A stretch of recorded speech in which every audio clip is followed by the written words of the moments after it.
কারো মন এখন ভালো নেই, কারণ মধ্যপ্রাচ্যের আকাশে মিসাইলের গর্জন আর রকেটের বৃষ্টি, ইসরায়েল আর আমেরিকার আগ্রাসনে ইরানের সাধারণ জনগণ সহ শত শত শিশুরা শাহাদত বরণ করছেন। ক্ষমতাধরদের কাছে আজ সাধারণ মানুষের জীবনের কোনো মূল্যই নেই। কাজে কর্মে কোথাও মন বসে না। চোখের সামনে ভাসতে থাকে মায়েদের করুণ কান্নার দৃশ্য আর চোখের পানিগুলো, যাদের সন্তানদেরকে বোমা ফেলে পুড়িয়ে দেওয়া হয়েছে।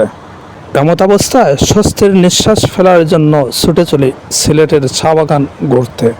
মহান আল্লাহর অপূর্ব সৃষ্টি, নদী, খাল-বিল, পাহাড় ও পর্বতমালা, এরই মধ্যে সিলেটের চা বাগানগুলো যেন প্রাকৃতিক সৌন্দর্যের এক বাস্তব উদাহরণ। বৃহত্তর সিলেট বিভাগ বিভিন্ন কারণে এমনিতেই বিখ্যাত, তারই মধ্যে সিলেটের মৌলভীবাজার জেলার শ্রীমঙ্গলকে বলা হয় চায়ের রাজধানী। তাই তো বছরের প্রতিটি দিন দেশের বিভিন্ন প্রান্ত থেকে ছুটে আসেন হাজার হাজার পর্যটক।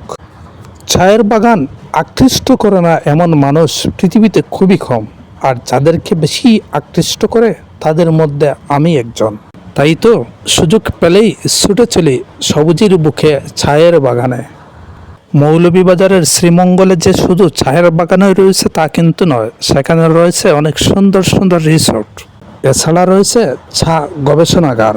মৌলভীবাজারের শ্রীমঙ্গলেই যে শুধু চায়ের বাগান রয়েছে এমন কিন্তু নয়, বরং সিলেটের প্রতিটি জেলা এবং প্রতিটি থানায় কম বেশি চায়ের বাগান রয়েছে। এই যে চায়ের বাগানটি দেখছেন, এটি মৌলভীবাজারের বড়লেখা থানার বাহাদুরপুর চা বাগান। এই বড়লেখা থানায় বাহাদুরপুর চা বাগান সহ অনেক চা বাগান রয়েছে। দর্শক, আপনারা তো জানেনই দেশের সর্ববৃহৎ জলপ্রপাত মাধবকুণ্ড এই বড়লেখা থানায়ই অবস্থিত। আর এই মাধবকুণ্ডের চারিদিকে রয়েছে সবুজে ঘেরা প্রাকৃতিক এই সৌন্দর্য ছায়ের বাগান। চলুন তাহলে এবার দেখা যাক শ্রীমঙ্গলের ছায়ের বাগানের কিছু দৃশ্য। এই দৃশ্যগুলো কেমন দেখাচ্ছে আমি বলবো না, অবশ্যই আমি আপনাদের কাছ থেকে জানতে চাই। কমেন্টে আপনারাই জানাবেন শ্রীমঙ্গলের দৃশ্যগুলো আপনাদের কাছে কেমন লাগছে। যারা এখনও সিলেট ভ্রমণ করেন নাই তাদেরকে অন্তত একবার হলেও সিলেটের বিভিন্ন স্পট, চা বাগান সহ ঘুরে যাওয়ার আমন্ত্রণ জানাচ্ছি।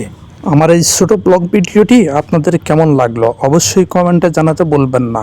যদি ভালো লেগে থাকে তাহলে লাইক করে পেজটি ফলো করে পাশে থাকবেন। এরকম ভ্রমণ ভিডিও তো থাকছেই, তার সাথে পাচ্ছেন মেডিসিন, রোগ ব্যাধি সহ নানাবিধ স্বাস্থ্য সম্পর্কিত তথ্য।